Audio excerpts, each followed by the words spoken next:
So the next thing is email. Let's say that someone comes to the homepage. So I'm going to click back to the homepage. So are you up for the challenge? Great. And again here, Alfonso, there's no button. So can we add a button right here? Start your adventure. So instead of join our adventure sailing trips, start your adventure button, big, huge. I click on it. It brings me somewhere where I can give you my information, right? The other thing, so we've got even these, you choose when and where. One thing that I'd like to do is how can we get people to join your mailing list?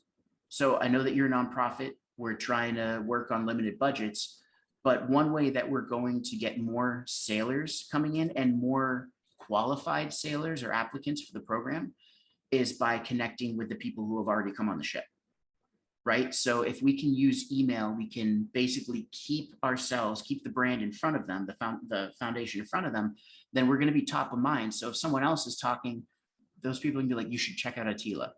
Here's the link, or let me forward you the email. So we're giving more kind of reasons, opportunities for us to be shared in the inbox.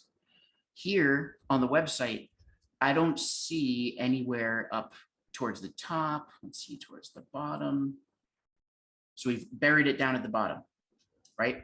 Which is what happens. A lot of people do that.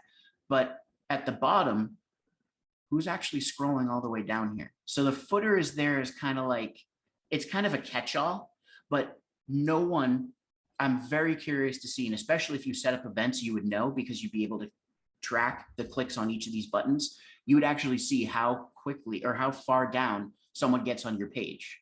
So you can see what's working, what's not.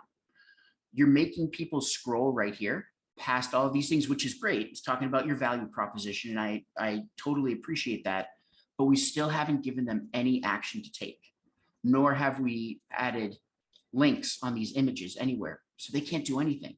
They have to keep scrolling. They're almost like a prisoner, a scroll prisoner, if you will, right? So my thing would be this. You're going to have people that want to book their trip or start their journey, start their adventure. That's one. The other thing is just maybe they want to learn more. Hey, do you want to see what happens in a trip, or do you want to go, come on board, join our mailing list. We'll share what happens in a week on ship, on board. Now you have them sign up.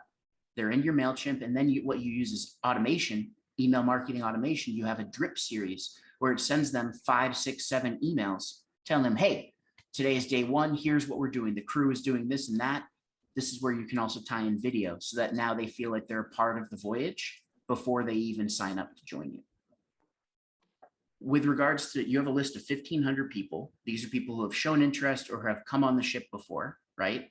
So now what you're telling me is, I think you were saying, do you send maybe once or twice a year, or is it once or twice a quarter? How often are you sending? Once a quarter, yeah.